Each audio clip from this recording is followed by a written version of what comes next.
तो ये कहानी है आशीष नाम के आदमी की, जिसकी शादी हो गई थी, 2 बच्चे भी थे, जिसकी फैमिली में सब कुछ अच्छा चल रहा था। उसके घर में कहीं भी कोई कमी नहीं थी। एक बड़ा सा घर था, इकलौता संतान था अपने माता पिता का। उसके मम्मी पापा बड़े शांत स्वभाव के थे, नेक दिल इंसान थे। लेकिन एक दिन सब कुछ बदल गया। असल में आशीष की माँ का देहांत हो गया और 1 महीने बाद ही आशीष ने अपने पिता से लड़ाई कर ली। उसने अपने पिता से बोला कि पापा जी, यार पापा जी, आपकी वजह से मुझे बहुत प्रॉब्लम हो रही है। मेरी बीबी को भी बहुत प्रॉब्लम हो रही है। वो मॉडर्न बनना चाहती है, मगर आपके वजह से वो संस्कार, स्वभाव और पर्दा करती है। बिल्कुल भी अच्छा नहीं लग रहा पिताजी। तो बात नहीं बन पा रही है पापा जी। आप एक काम करिए, आपसे एक रिक्वेस्ट है कि अपने घर में जो नीचे गैराज है आप उसमें शिफ्ट हो जाओ। इस लड़के ने अपने पिता को अपने ही घर में नीचे गैराज में शिफ्ट कर दिया। देखिए, फिर इसके पापा कुछ नहीं बोले, बिना कुछ बोले चुपचाप अपना सामान लेकर के गैराज में शिफ्ट हो गए। 15 दिन के बाद जब उसके पिता ऊपर आए तो आशीष अंदर था, अपनी फैमिली में अपने बच्चों के साथ खेल रहा था और अपनी बीवी से बात कर रहा था। तो इसके पिताजी ने बेल बजाई। आशीष बाहर निकला तो पिताजी कहते हैं कि बेटा, मेरे पास ये ट्रिप है, बाहर घूमने की ट्रिप है, टिकट्स हैं, पड़े हैं कुछ। एक काम करो, तुम अपने बच्चों को लो, बीबी को लो, जाके कहीं घूम के आओ। वैसे भी माँ के देहांत के बाद तुम काफ़ी सैड रहते हो। तो आशीष सोचा ऐसा क्यों कर रहे हैं पिताजी, उसे समझ में नहीं आया। बट फिर भी सोचा हम बुरे हैं, पिताजी थोड़ी ना। और फिर वो टिकट लेता है और अपनी फैमिली के साथ निकल लेता है। असली गेम तो अब शुरू होता है। उसके पिता कहते हैं कि ठीक है बेटा, अगर आज मैंने तुम्हें ये पाठ नहीं पढ़ाया तो कल के तुम्हारे बच्चे भी तुम्हारे साथ ही ऐसा करेंगे।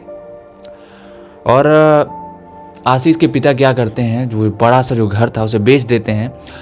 5 करोड़ का घर 5 करोड़ में बेच देते हैं और 3 करोड़ का एक छोटा सा फ्लैट ले लेते हैं अपने लिए और वहाँ पे रहने लगते हैं। घर बेचने के बाद वो अपना शिफ्ट हो जाते हैं। 10 दिन बीतते हैं। जब आशीष लौट के आता है तो देखता है कि उसी के घर के सामने एक बड़ा सा ताला लटका हुआ है और गार्ड अंकल बैठे हुए हैं। तो आशीष कहता है कि पापा जी कहाँ हैं और चाबी लाइए इसकी, मैं अंदर जाऊं। तो गार्ड कहता है बेटा, ये घर बिक चुका है। तो आशीष कहता है बिक चुका है? आपका दिमाग खराब है, ये मेरा घर है, मेरा। कहता नहीं बेटा, आपके पिताजी ने ये घर बेच दिया है, हमें 5 करोड़ में ये घर बेच दिया है। और तो कहता है आप बात कर लो, रुकिए मैं नंबर देता हूँ आपको, आप बात कर लो। तो आशीष कहता है गुस्से में, पागल हैं क्या आप, मेरे पास उनका नंबर है, मैं बात करता हूँ। आशीष फ़ोन लगाता है और फ़ोन नहीं लगता। फिर वो गार्ड अंकल कहते हैं कि बेटा ये लो नंबर, आप बात कर लो। असल में उनका नंबर भी दूसरा हो गया है। तो नंबर जाता है और देखता है और फिर फ़ोन मिलाता है। हेलो पापा जी। क्या यार पापा जी, आप क्या करते हो? हाँ, मतलब लिटरली आपका दिमाग सही है, आपका दिमाग तो नहीं ख़राब हो गया है? मतलब यार, मैं यहाँ घर के सामने खड़ा हुआ हूँ, मेरे बच्चे हैं, मेरी बीवी है, इतनी देर से हम लोग 15 मिनट हो गया खड़े हैं, आप कहाँ हो? चाबी लेके आओ जल्दी। और आपने घर क्यों बेचा? ये बोलने लगता है अपनी देर में। पिता कहते हैं रुको बेटा, मैं आ रहा हूँ। और पिताजी अपनी कार से आते हैं और आ करके उसे चाबी देते हैं। कहते हैं बेटा ये लो, और ये है तुम्हारा आज से घर, 1 साल का किराया दे रखा है, आगे का आपको देना है, देख लो कैसे क्या करते हो। देखो तुम्हें कोई प्रॉब्लम ना हो इसलिए 1 साल का किराया दे दिया है, मैं चलता हूँ। तो आशीष कहता है पर आप जा कहाँ रहे हो? मेरा खुद का घर है यार, मैं अपने घर में रहता हूँ और मैं खुश हूँ, मेरी छोटी सी ज़िंदगी में अकेले हूँ, खुश हूँ। और इतना कह के वो कार स्टार्ट करते हैं और चले जाते हैं। इस कहानी से एक बहुत बड़ी सीख मिलती है कि एक तो आशीष को अपने पैरों पे खड़े होने के लिए पिताजी 1 साल का वक्त देते हैं किराया देके, ऊपर से पिता होने का फर्ज निभाते हैं। अगर देखा जाए असल में तो हम सब भी अपने माता पिता को कहीं ना कहीं अंडर एस्टिमेट करते हैं।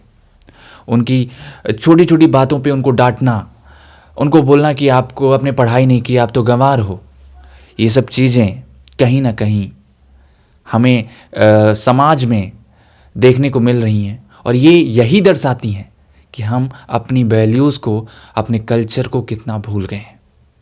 अगर ये कहानी आपको पसंद आई तो आपको कमेंट करना है कि आपने क्या सीखा है और आपकी ज़िंदगी में आपके माता पिता की अहमियत क्या है, वो नीचे कमेंट करो।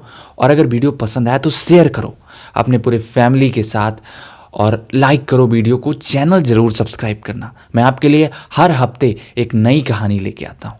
चलिए मिलते हैं आपसे अगली वीडियो में। Love you all. ऐसे ही प्यार बनाए रखिए हमेशा।